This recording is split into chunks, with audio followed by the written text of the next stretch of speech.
कुछ दिन ध्यान में जी लगता है, फिर कुछ दिन पूजा और भजन चलता है, लेकिन एकाग्रता कहीं भी नहीं होती। अपनी इस स्थिति से परेशान हूं,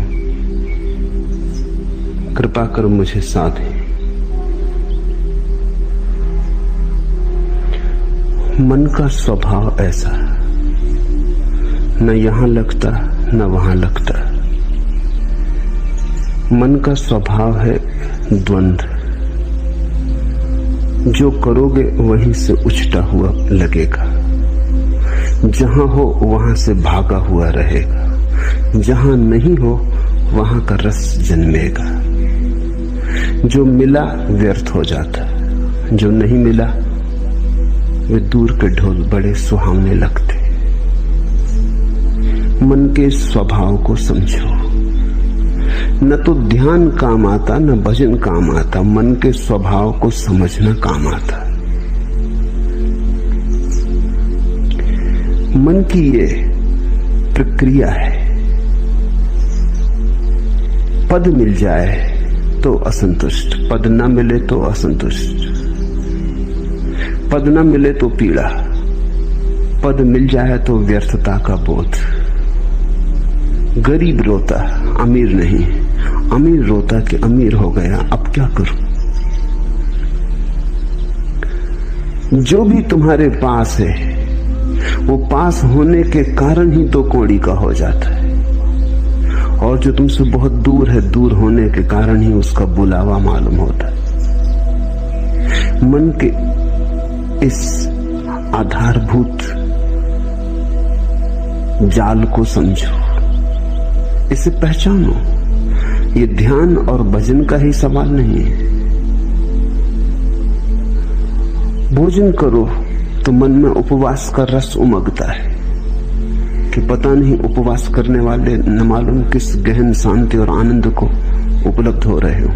उपवास करो तो भोजन की याद आती है। जीवन के प्रत्येक पल तुम ऐसा ही पाओगे। बाग में लगता नहीं, सहरा से घबराता है जी। अब कहां ले जाके बैठे ऐसे दीवाने को हम। बगीचे में बिठाओ तो लगता नहीं, मरुस्थल में ले जाओ तो घबराता है। बाग में लगता नहीं, सहरा से घबराता है जी। अब कहां ले जाके बैठे ऐसे दीवाने को हम। मन एक तरह का पागलपन है, एक तरह की विक्षिप्तता है। मन से मुक्त होना ही मुक्ति है, मन के पार होना ही स्वस्थ होना है। तो पहली तो बात, मन के इस स्वभाव को समझने की कोशिश करो। अक्सर लोग समझने की कम कोशिश करते हैं, छुटकारा पाने की ज्यादा कोशिश करते हैं, और छुटकारा बिना समझे कभी नहीं। तो तुम्हारी आकांक्षा यह होती कैसे झंझट मिटे, लेकिन बिना समझे झंझट मिटी ही नहीं। ना समझी में झंझट है, तो तुम चाहते हो कैसे इस मन से छुटकारा हो, लेकिन पहले इसे पहचानो तो, इससे दोस्ती तो साथ हो, इससे परिचय तो बनाओ, इसके कोने कांतर तो खोजो, दिया तो जलाओ कि इसके सारे स्वभाव को तुम ठीक से देख लो। उस देखने में, उस दर्शन में, उस साक्षी भाव में ही तुम पाओगे विजय की यात्रा पूरी होने लगी। जिस दिन कोई मन को पूरा समझ लेता, उसी दिन मन विसर्जित हो जाता। जैसे सूरज के उगने पर ओस कण तिरोहित हो जाते, ऐसे ही बोध के जगने पर मन तिरोहित हो जाता। जिससे दिए के जलने पर अंधेरा नहीं पाया जाता, ऐसे समझ के, प्रज्ञा के दिए के जलने पर मन नहीं पाया जाता। तो मन से लड़ो मत। पहली बात, लड़ने का अर्थ ही ना समझिए। लड़के कभी कोई जीता? तुमने यही सुना है कि जो लड़े वो जीते। मैं तुमसे कहता हूं, लड़के कोई कभी जीता? समझ के जीत होती। लड़ने वाले तो ना समझे। लड़ोगे किससे? छायाओं से लड़ रहे हो। जैसे कोई अपनी छाया से लड़ने लगे, खींच ले तलवार, करने का लगे हमला, परिणाम क्या होगा? छाया कटेगी। परिणाम यही होगा, खुद ही थकेगा। और डर है कि छाया से लड़ने में कहीं अपने हाथ पैर न काट ले, क्रोध में, उबाल में पागल ना हो उठे, कहीं ऐसी घड़ी ना आ जाए कि विक्षिता में अपने को ही काट ले। अक्सर मन के साथ लड़ने वाले ऐसी ही स्थिति में पड़ जाते। मन तुम्हारा है, तुम्हारी छाया है नहीं, बस छाया जैसा है। रोशनी बढ़ाओ, थोड़े जाग के मन को समझो। जब ध्यान करो मन कहे भजन में, तो जरा जाग के देखो, एक तरफ खड़े होकर देखो कि मन क्या कह रहा है। जब भजन करो और मन कहे ध्यान लगाओ, तब जाग के देखो कि मन क्या कह रहा है। इसकी चालबाजियां पहचानो, इसकी कूटनीति पहचानो। मन बड़ा राजनीतिज्ञ है, ये तुम्हें भटकाए रहता है, ये तुम्हें चलाए रहता है। और तुमने ध्यान करके भी देख लिया, वहां भी नहीं लगा, और तुमने भजन करके भी देख लिया, वहां भी नहीं लगा। तो अब ये तो समझो कि मन कहीं लगेगा ही नहीं। मन का लगना धर्म नहीं,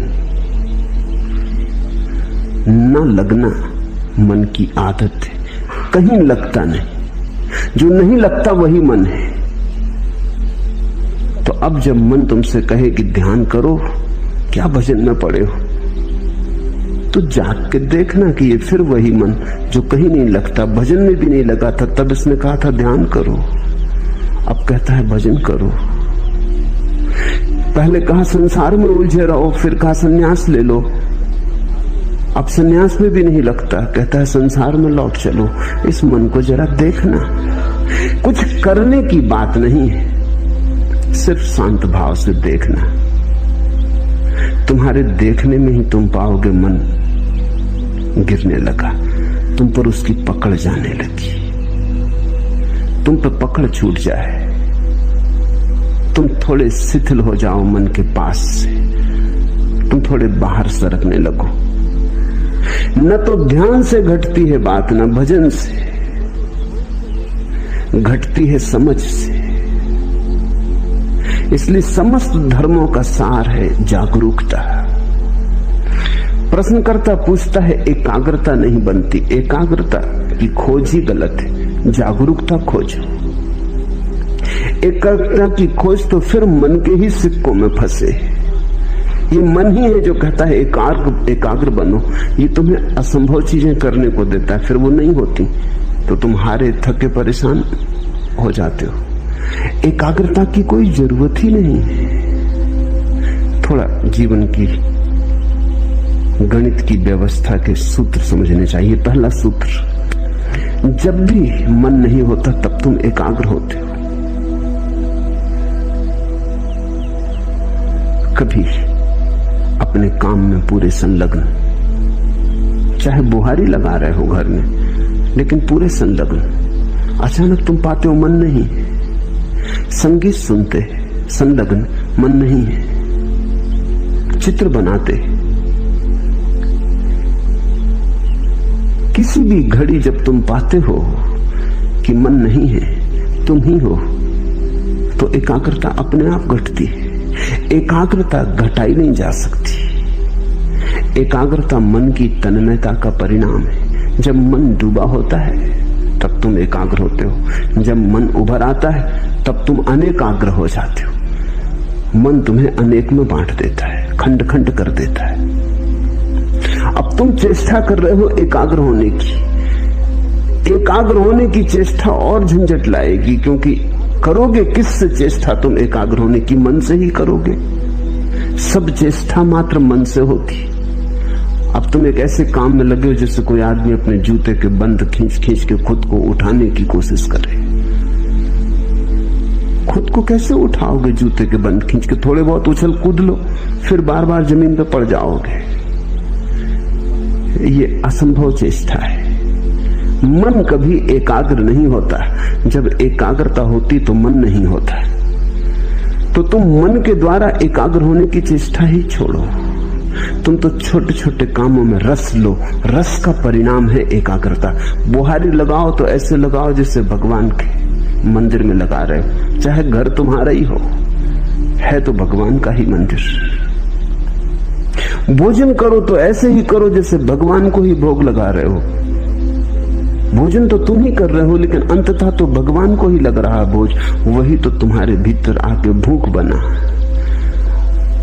उसी ने तो तुम्हारी भूख जगाई, वही तो तुम्हारे भीतर भूखा है, उसके लिए तो तुम भोजन दे रहे हो। रस जगाओ, एकाग्रता की बात मत उठाओ। रस का सहज परिणाम एकाग्रता है। जो करते हो उसे रसपूर्ण ढंग से करो, उसमें डुबकी लो। छोटे और बड़े काम नहीं है दुनिया में, जिस काम में तुम डुबकी ले लो वही बड़ा हो जाता है। बुहारी लगाने में डूब जाओ वही बड़ा हो जाता है। कबीर कहते हैं, खाऊं पियूं सो सेवा, उठूं बैठूं सो परिक्रमा। मेरा उठना ही बैठना उस परमात्मा की परिक्रमा है, और जो मैं खाता पीता हूं यही उसकी सेवा है। रस, मेरे देखे अधिक लोगों के जीवन का कष्ट यही है कि वो जीवन में कहीं भी रस नहीं ले रहे हैं। जो भी कर रहे हैं बेमन से कर रहे हैं क्योंकि करना है, खींच रहे हैं। जैसे बैलगाड़ी में जुते बैल, ऐसा जीवन को खींच रहे हैं, नाचते हुए, उमंग से भरे हुए नहीं। अगर तुम कोई ऐसे काम में लगे हो जिसमें तुम रस ले ही नहीं सकते तो बदलो वो काम। कोई काम जीवन से ज्यादा मूल्यवान नहीं। अक्सर ऐसा हुआ है, हो रहा है कि लोग ऐसे काम में उलझे हैं जो उनमें रस नहीं जगाता। किसी को कवि होना था, वो जूते बेच रहा है, बाटा की दुकान पे बैठा है, और जिसको बाटा की दुकान पे बैठ रहा था वो कविता कर रहा है, तो उसकी कविता में जूते की पालस की गंध आती आएगी ही।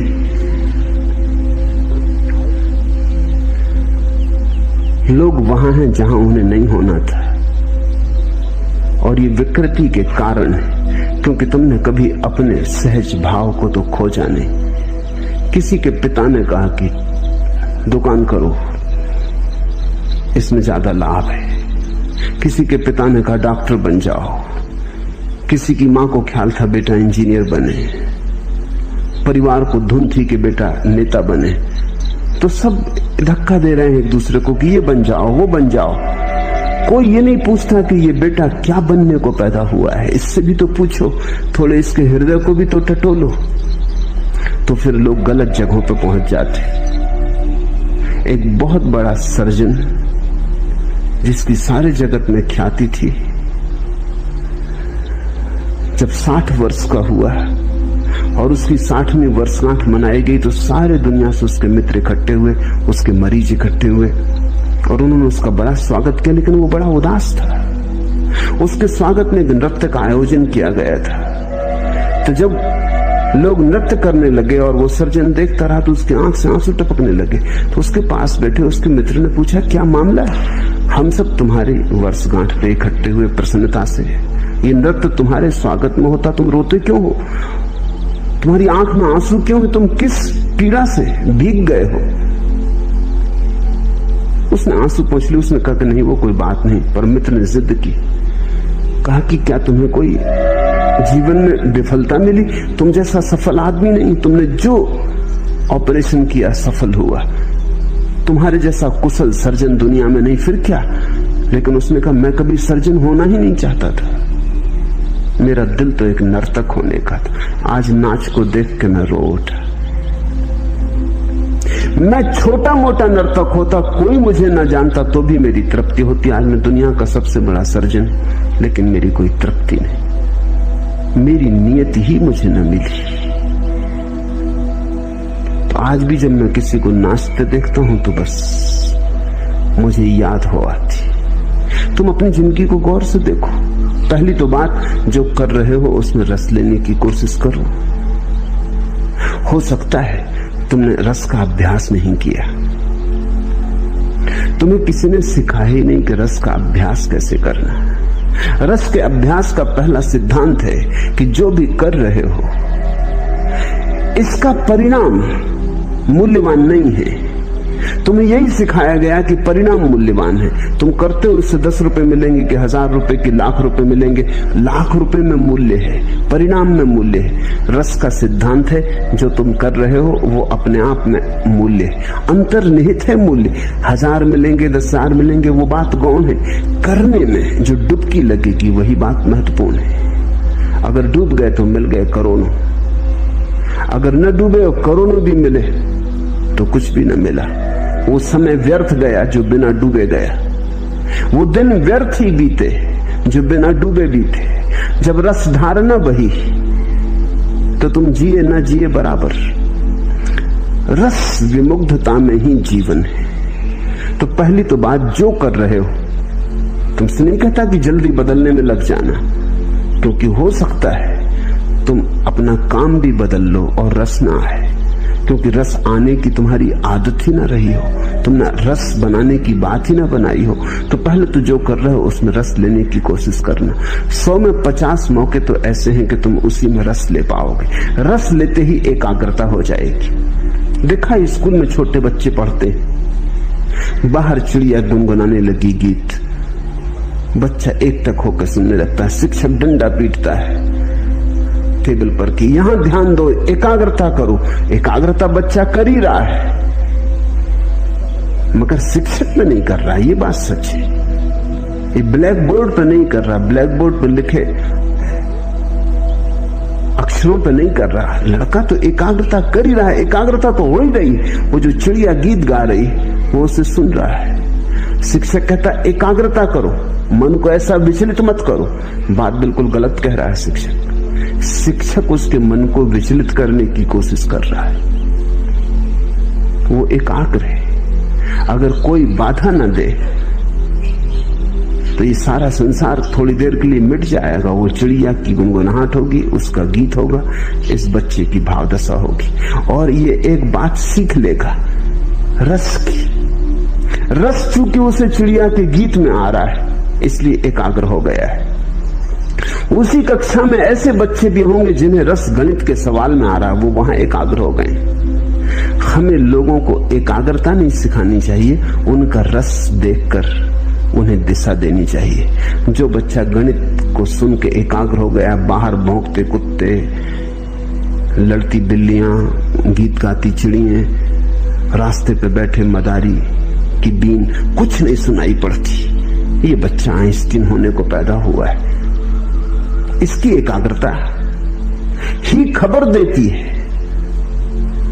अब इस बच्चे से तुम कहो कि चिड़ियां गीत गा रही उन पे एकाग्रता करो, ये ना कर पाएगा, ये संभव नहीं होगा। हमें देखना चाहिए कि कहां हमारी एकाग्रता है, वही हमारा जीवन है। मगर आज अचानक जीवन बदलने का तुम्हारे हाथ में उपाय नहीं। आज तो पहचानने का भी उपाय नहीं कि कहां तुम्हारी एकाग्रता होती। तुम तो भूल ही गए, तुम्हारे जीवन की सारी व्यवस्था उल्टी सीधी हो गई। दूसरों ने तुम्हें चला दिया, दूसरों ने तुम्हें मार्ग दे दिया, दूसरों ने तुम्हें दिशा और आदर्श दे दिए, तुम्हें पूरी तरह भरमा दिया है। पहले तो जो काम कर रहे हो उसमें रस लेने की आकांक्षा जगाओ। जो काम कर रहे हो उसे इतने भाव से करो, इतनी मगनता से करो कि उससे अतिरिक्त ऊर्जा बचे ही नहीं विघ्न बाधा डालने को। एकाग्रता का और क्या अर्थ होता है? एकाग्रता कोई जबरदस्ती थोड़ी, एकाग्रता बड़ी स्वाभाविक घटना है। अब तुम यहां मुझे सुन रहे हो, जिनको मेरी बात में रस आ रहा है वो एकाग्र है। एकाग्रता कर थोड़ी रहे हो, एकाग्रता हो रही है, इसे समझने की कोशिश करो। तुम्हारे करने की थोड़ी बात है। तुम थोड़ी के बैठे हो सब मांसपेशियों को खींच के और आंखें मुझ पे गड़ा के और चेष्टा कर रहे हो कि एकाग्रता। ऐसी एकाग्रता करोगे तो तुम सुन ही ना पाओगे जो मैं कह रहा हूं। एकाग्रता सहज है, तुम्हें रस आ रहा है, उसी रस कारण तुम चल आए हो, उसी रस के कारण तुम रोज चलते आए हो, वही रस तुम्हें लाता रहा है। रस है तो एकाग्रता है। तो तुम रस को जगाओ, एकाग्रता की बात ही छोड़ दो। अगर रस जगे ही ना तो फिर समझो, फिर हिम्मत करो, साहस करो, बदलो उस व्यवस्था को जिसमें रस नहीं जगता। हो सकती वो व्यवस्था तुम्हारे लिए नहीं। तो दरिद्र हो जाना बेहतर है समृद्ध होने की बजाय। सड़क का भिखारी हो जाना बेहतर है सम्राट होने की बजाय, अगर रस आ जाए, क्योंकि रस ही सम्राट बनाता है। तो कभी कभी तुम किसी भिखारी के चेहरे पर ऐसी आभा देखोगे जो सम्राटों के चेहरों पर नहीं दिखती। रस विमुग्ध है, वो अपने काम में लीन है। रथचाइल्ड ने अपनी आत्मकथा में लिखा है कि एक भिखारी आया, 5 बजे सुबह उसका दरवाजा खटखटाने लगा। वो बड़ा नाखुश हुआ। 5 बजे सुबह नींद से भरे उसको उठाया, वो बड़ा झल्लाता हुआ बाहर आया। ऐसे वो देना पसंद करता था, दान उसका रस था। लेकिन ये कोई वक्त है? तो उसने भिखारी को कहा, सुनो जी, ये कोई समय है? भिखारी ने कहा कि आप भी सुनो, आप बैंकिंग का धंधा करते हो, मैं कोई सलाह तो देता नहीं, ये हमारा धंधा है, इसमें हम सलाह किसी की मानते नहीं। रथचाइल्ड ने प्रकाश जलाया कि इस आदमी को देखना चाहिए जो दुनिया के बड़े से बड़े करोड़पति को कह सकता है कि सुनो, तुम बैंकिंग का धंधा करते हो, हम तुम्हें कभी सलाह देते नहीं, हमारी सलाह का कोई मतलब भी नहीं, क्योंकि हमें कोई अनुभव भी नहीं, तुम हमें सलाह मत दो, हम जन्मजात भिखारी। उस आदमी के चेहरे को देखा, वो बड़ा प्रसन्न आदमी था। रथचाइल्ड ने लिखा, मैं मंत्र मुक्त हो गया। ये हिम्मत भिखारी की नहीं, सम्राट की होती। रथचाइल्ड को ऐसा कहना जिसके पास भीख मांगने आए कि चुप, सलाह मत देना, मेरे धंधे को मैं भली भांति जानता हूं।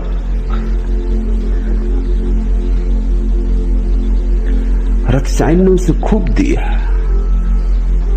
और कहा, मैं खुश हुआ इस बात से कि कोई आदमी अपने भिखमंगेपन की भी इतनी प्रतिष्ठा रखता है। कभी तुम्हें राह का भिखारी भी प्रसन्न मिल सकता है। प्रसन्नता का कोई संबंध इससे नहीं कि तुम्हारे पास क्या है। जो भी तुम्हारे पास है उसमें अगर रस है तो प्रसन्नता है।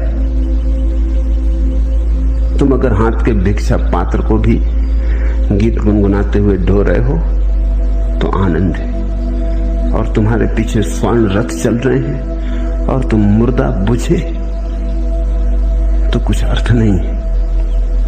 एकाग्रता मत पूछो, यद्यपि तुम्हें यही सिखाया गया है स्कूल से लेकर विश्वविद्यालय तक, और तुम्हारे तथाकथित धर्म गुरु भी तुम्हें यही सिखाते हैं कि एकाग्रता। मैं तुमसे कहता हूं रसमग्नता, वो शब्द हटा दो, क्योंकि वो शब्द सीधा काम का ही नहीं है। एकाग्रता जरूर आती है मगर परिणाम की तरह आती। एकाग्रता साधन नहीं है। जहां रस लोगे वहीं घट जाती है, रस के पीछे बंधी चली आती, रस की छाया है। तो तुम कहीं भी रस लो, अगर मंदिर में रस ना आता हो, फिक्र छोड़ो, फिर मंदिर में परमात्मा तुम्हारे लिए नहीं घटेगा। जहां रस ही नहीं है वहां एकाग्रता नहीं होगी, एकाग्रता नहीं होगी, परमात्मा कहां होने वाला है। अगर तुम्हें बांसुरी के गीत में रस आता है तो वहीं तुम्हारा परमात्मा तुम्हें मिलेगा। अगर नर्तक की पायलों में तुम्हें रस आता है तो तुम्हारा परमात्मा वहीं नाचेगा। तुम्हारे परमात्मा की खोज तुम्हारे रस से ही तय होगी। रसो वैसा, उस परमात्मा का स्वभाव रस है। किसी शास्त्र ने नहीं कहा कि परमात्मा का स्वभाव एकाग्रता है।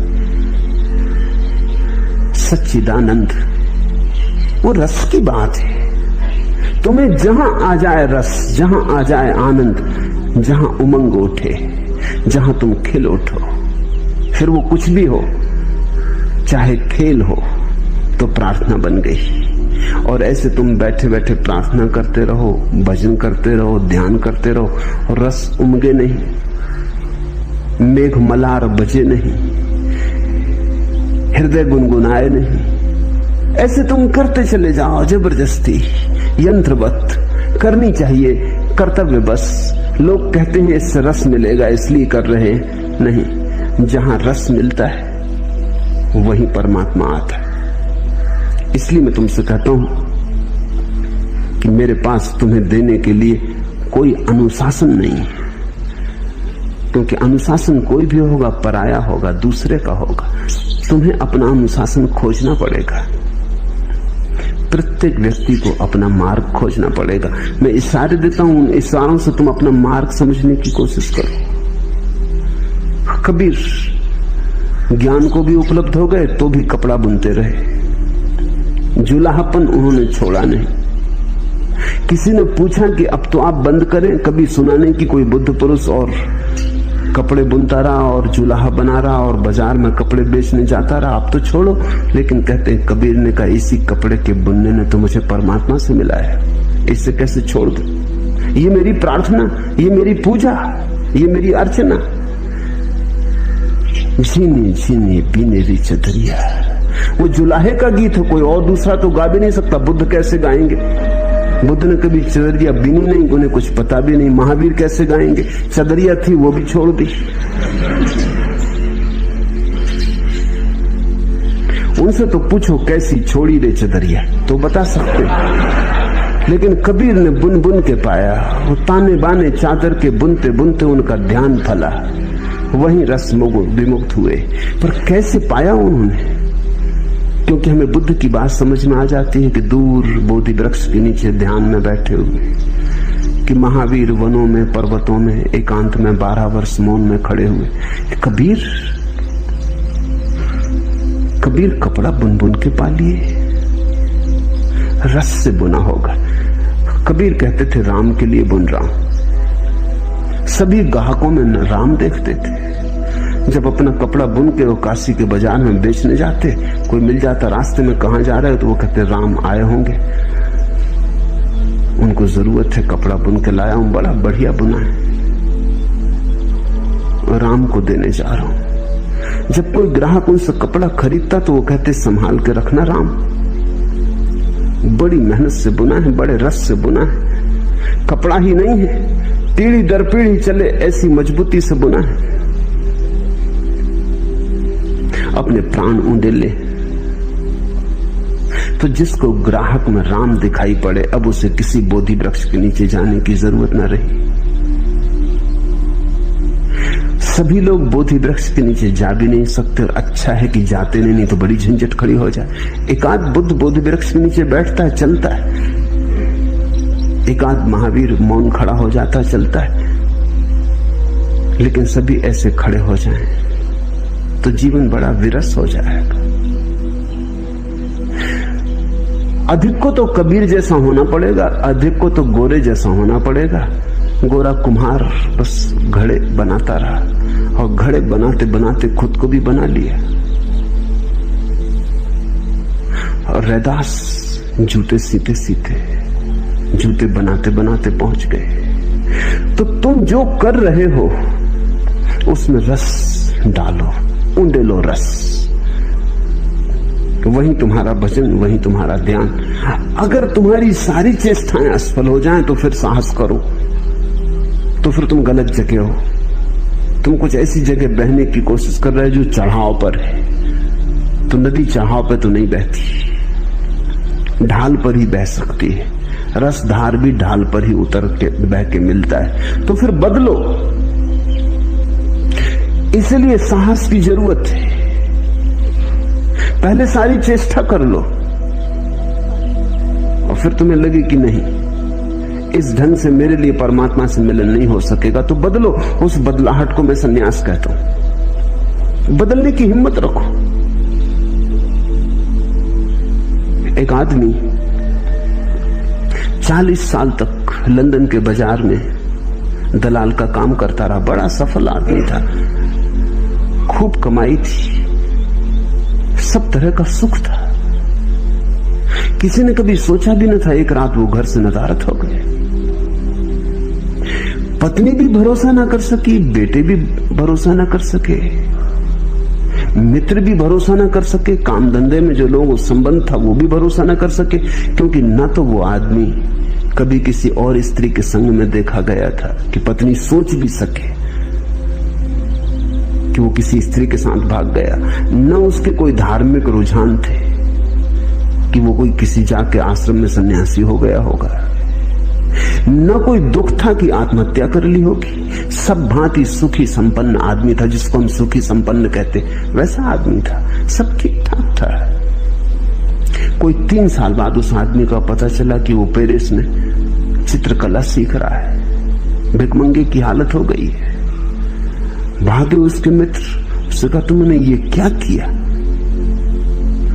तुम्हारे पास सब था, सब ठीक था। उसने कहा वही अड़चन थी, सब ठीक था, कहीं कुछ गड़बड़ ना थी, लेकिन कोई प्रफुल्लता ना थी, कहीं कोई उमंग ना थी। सब ठीक चल रहा था और सब ठीक में चला रहा था, लेकिन कोई रसधार न बह रही थी। मेरे जीवन में सदा से आकांक्षा थी कि चित्रकार बनूं, दलाल बनना मैंने कभी चाहा न था। वो सफलता संयोगिक थी। अब मैं खुश, मेरे पास अब कुछ भी नहीं है। चित्र बनाता हूं, बिक जाते हैं तो भोजन के लायक, कपड़े के लायक इंतजाम कर पाता हूं। अपने पास रहने का छप्पर भी नहीं, एक मित्र के कमरे में बना हूं, रह रहा हूं, लेकिन वापस मुझे जाना नहीं। मैं प्रसन्न हूं। और जो मित्र गए थे उन्होंने देखा कि वो आदमी एक अद्भुत ऊर्जा से, एक अद्भुत आभा से भरा था। सूख गया था शरीर उसका, लेकिन एक रोशनी थी। उसने कहा मैं किसी से नाराज नहीं।